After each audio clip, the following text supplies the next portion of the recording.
Hello, everyone, and welcome to this Thursday's Global Industry Spotlight. My name is Daniel Crane, and I'm the Director of Programming at the Center for Creative Entrepreneurship.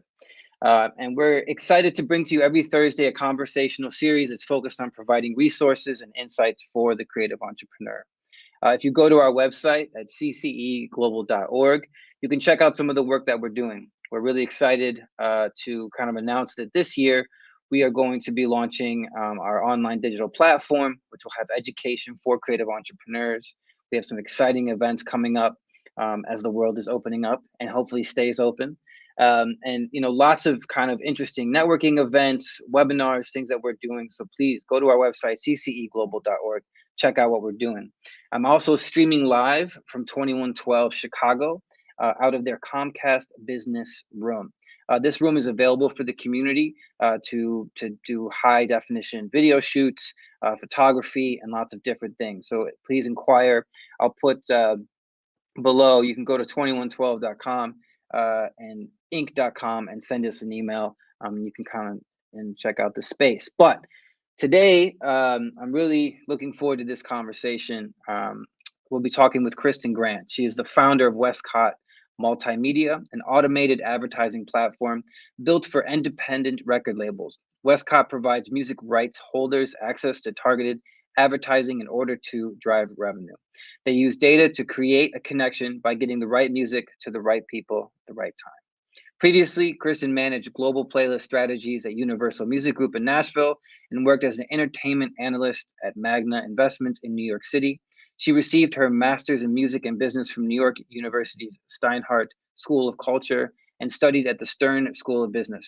Her work has appeared in Forbes, Billboard, The Hollywood Reporter, and Medium. And she is joining us from Guatemala. So let's bring Kristin in. Hi, Kristin. Hi, Daniel. Great to meet you. Thanks for having me. Yeah, thanks for taking the time to talk to us today. I'm really looking forward to this conversation. You have a very impressive background, both with the companies that you've worked for and the education that you've received from going to NYU. Also, you have a law degree, I think, or a certificate I read as well in music business. So to just kind of jump right into it, can you give us a little background of your history and kind of your journey up into being the founder of Westcott, and then we'll kind of jump in and talk about that. Yeah, absolutely. I'd say the evolution of Westcott really stems from work during my master's thesis. I did a thesis on empowering independent content owners through actionable insights. And so during that thesis, I actually ended up releasing Barrington Levy's last record, which got nominated for a Grammy. I ran the digital distribution, the marketing, and PR. And I set up all these marketing actions. And the thought was after he does a radio placement or he does a show or he releases the first single, there'd be a spike in attention online. And I would understand who was reacting to that within that spike and use that data to grow the campaign over time. And at the end of that, I realized I wasn't getting access to the information that I needed to make informed marketing decisions. So I spent some time at Next Big Sound. I spent some time writing for Billboard streaming Twitter charts, and really, just saw that there were opportunities to access information to make informed marketing decisions, but it was very challenging to get access to that information. So that's kind of where I started. Yeah. So, and walk us a little bit through that. So, first of all, it's incredible that you worked on Barrington Levy's Grammy-nominated record and was able to really have the experience of seeing, seeing the gaps, the needs. So, can you talk a little bit about how Westcott is filling the need of getting the right information to the right people? Yeah, sure, absolutely. So talk a little bit more about that background just to better answer your question. But when I first started Westcott, I didn't realize I was creating an advertising platform. I actually created a series of roster analysis reports. And in doing so, we pulled all the revenue data, expense data, and stream data for a label, reorganized that from album project to be by artist. And by doing so, we saw a completely different performance of the artist. We also saw that when labels were spending ad dollars, it wasn't aligned with when people were listening online. So we made a really robust model to say what would be the impact on revenue if we spent when people were paying attention.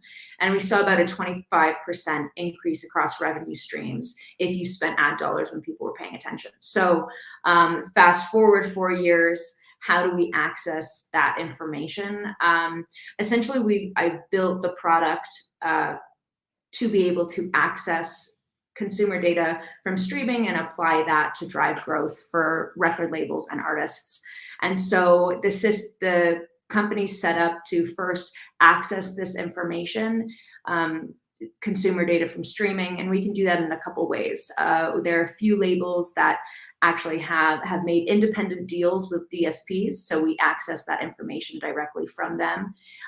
We also have partnerships with companies like Entertainment Intelligence, and so we can pull streaming data from them for record labels that they represent, as well as directly from the DSP on behalf of labels. So Spotify's bulk API, for example, is where we can access that information. And so that is one of the primary signals that we use to gauge when there are spikes in attention, but there's also additional information that we can use to gauge spikes in attention across labels catalog, across artist's catalog. And so it's a wide spectrum, but it can also range from social media data to chart data from Chartmetric, which can be TikTok information, radio data. It really spans the gamut. Yeah, and how do you focus, in terms of what data you're pulling? Like, I mean, there's so much out there as you just described, and you also described the access points of being able to receive that data. When record labels come to you, what are they interested in, or what are artists interested in from Westcott? Yeah, so I think because of COVID, it has actually increased listeners' propensity to listen to catalog music. Catalog music now represents 70 to 80% of all streaming. So we essentially are looking at driving streams for catalog. Labels have limited bandwidth. There can be 10 people working at a label, and they can be representing 5,000, 10,000 tracks. So what Westcott does is we pull in streaming data, and we monitor the performance of tens of thousands of songs and are able to identify when spikes happen for any organic reason whatsoever. It can be because of a TikTok video, a sync placement on a Netflix show, the fact that it's Christmas, an artist's birthday, an influencer tweets a link to a song, what have you. We're monitoring for these organic moments of increased awareness. So I think the biggest impact that we have is we act as a quarterback to monitor all of the organic attention that can happen across all of these assets, where the label can now focus on frontline, the artist can focus on being in the studio, focus on connecting directly and keeping that connection live with their fans, while Westcott's monitoring in the background and then automatically placing ads right now on Facebook and Instagram, soon to be expanding to Google and TikTok. And so when those organic, when you have those spikes in consumption, then does the record label and Westcott, do you coordinate then, okay, we're gonna then push ads and push this out now, or how does that kind of work? Like, we're going to react to that spike. Like, how does that look? Yeah, so essentially how the onboarding process looks like is we first pull in the label or artist's streaming data feeds. The system then gets populated. So by the time the label artist comes on, they can see all of their tracks, or they can see all of their artists within their catalog. We've also automatically generated ad assets for every single artist on the roster. So we'll pull in album artwork and combine that with pre-made ad copy. And the label or artist also has the opportunity to upload images and creative, but if they don't have time, all of those ad assets are sitting ready and waiting. And then all they need to do is turn their catalog ads, turn the toggle switch on, or go to an individual artist and turn the toggle switch on. And then they can just sit back, and the system will again monitor for organic moments of increased awareness, and then identify who's paying attention in that moment and send them a hyper targeted ad with that creative that's being automatically created in the system. But one thing I do want to note is, there are certain platforms that do provide a certain level of data to smaller labels and artists, and I just wanted to differentiate that data from data that is more actionable, that we need in order to identify audiences and take action. So if you're looking at Spotify for artists, they do provide you with a CSV of daily stream counts, and then they'll provide different charts that look at that audiences by the top 10 cities. And the difference between that and the data that you really need to apply effectively to targeted ads to drive awareness of your audience is you need that demographic information associated to an individual stream. So if you have a spreadsheet, you have individual rows, you need that age range, you need male and female, you need to know if they skipped the song or added it to your collection on individual rows associated to individual stream transactions. That is and that's the data that really the streaming platforms wouldn't have if it wasn't for that music existing in the first place. So that is the artist, the label does have a right to access and own that information. So a part of Westcott, a part of our purpose and the hope is that we can showcase the benefits as we grow revenue for catalog assets that this type of the proper application of this information actually has. So it'll create greater awareness and essentially unlock the stranglehold of data on behalf of labels and artists overall, so that more people can get access to the information, the granular information they need to make informed decisions. Yeah, I mean that work itself is so important, and especially for empowering small labels and musicians, to use their songs, right? Like what you're talking about is like, hey, you can get this information about the record, you can get geographic and all this, but let's go in small. Let's take one song and be like, this is the song you need to be pushing to this type of person at this time, or and really focusing on supporting that. It's intimidating as someone that has put out records and is in the music world, thinking about how to use my data or how to use my catalog to work for me, is something that can be intimidating, and you don't really know where to go, right? And I think reading about what Westcott is doing, and the fact that you found this gap, you were like, hey, you can use this is the data we need to put together successful campaigns. This is the stuff that I need, which is really amazing. So can you talk about what is Westcott working on right now? Is there anything kind of exciting in the pipeline, or how have things been going? Yeah, no, absolutely. We're seeing a ton of great traction on our platform. So our ads have echo impacts, and we're finding that they're driving playlist placement, they're driving chart placement.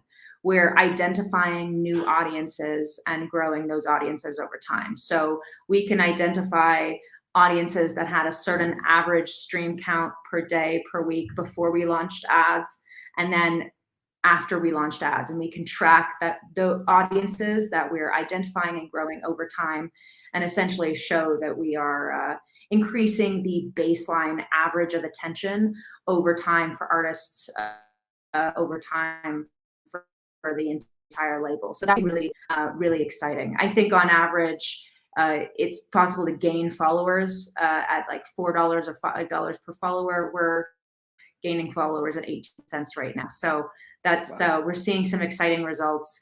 And in terms of what we're building, we're now we're really focused on fine-tuning our machine learning engine. And so just kind of pulling the different levers and seeing positive reactions for different audiences and different markets for different genres. So that's it, essentially seeing a culture react. And our goal is to really create connection by exposing people to music that they relate to, that they can see themselves in. So seeing that in real time is definitely a very fun part of the job. Yeah, well, I would suggest for everyone to check out westcottmultimedia.com. I want to just pivot real quick with my final question about life of a founder. So you have started your own company. Can you talk just about some of the things that you've really enjoyed and some of the challenges as being a business owner and a founder? Yeah, I in terms of the benefits and what I like about it, I think I've been micro focused on accessing consumer data from streaming and applying it to drive growth to benefit artists and labels for about 10 years now. It's my passion, and so everyone says follow your passion, you'll be happy, you'll be motivated, and there's definitely a ton of truth in that. That's why I'm still here. I think as a solo founder, the challenges just are kind of around self-motivation and building out the team to support you, to contribute amazing ideas. So I definitely don't think I'd be here if it wasn't for my amazing team of engineers, advisors, and kind of everyone else that's been involved to date. So I'd say a benefit is seeing how the team has grown into what it is now, and how we're all supporting each other to take Westcott to the next level. Yeah. Well, Kristin, thank you so much for taking the time to talk to me today. It was really great to learn about Westcott, and everyone check out what they're doing. I mean, this is the future of music. This is the future of advertising, and it's not going anywhere. It's only growing. And I think what Kristin has built is something really special. And when you go to the website, there's even, I think, a wait list I saw as well. Just as I can imagine there are very high demand in terms of the work that they're doing. So again, I'm just going to put the website below. The last question is, Kristin is in Guatemala, and we talked a little bit about work-life balance. Can you just talk about how you've been able to balance being a founder and also enjoy your life, which we should be doing? Yeah, well, this is relatively new for me. Kind of working remote is something that I had a few fellow founders say, "Hey, you need to do this." It's another extreme, which actually balances certain founders out when they're so kind of focused. And I'm definitely finding that in spades. So yes, I'm in Antigua, Guatemala right now, being here for about 2 months, and working with a exceptionally better backdrop. So I do recommend it if you can make the plunge. Fantastic. Well, Kristin, stick around, but thank you so much for joining us today on the Global Industry Spotlight. I look forward to watching your company and your career expand. And thanks again. Thank you. Appreciate it. There you have it, everyone. Kristin Grant from Westcott Multimedia, and what a impressive company and what she's built. Definitely go and check them out. It was great to talk to her and hear about her 10 years of experience. I mean, that's what we're talking about. 10 years of experience to build something and find the gaps and solve problems. Right? She is problem solving. Again, my name is Daniel Crane. I am the program director for the Center for Creative Entrepreneurship. Check us out at cceglobal.org.